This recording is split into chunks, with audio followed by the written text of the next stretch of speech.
In this video, I'll show you how to request access to a Facebook page step by step. First, sign in to Facebook and open Meta Business Suite. Select the business portfolio where you want to manage the page.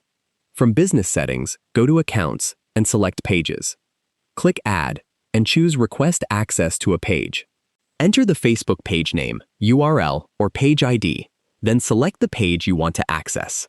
Choose the permissions you need, such as creating content, responding to messages, managing ads, or viewing insights. Review the requested permissions carefully and send the request. The current page owner or someone with the required page access will need to approve your request.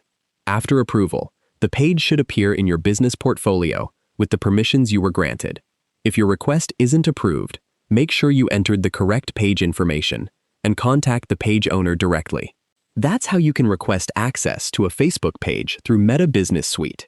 If you found this video helpful, please like the video, subscribe to the channel, and turn on notifications for more easy Facebook and Meta tutorials.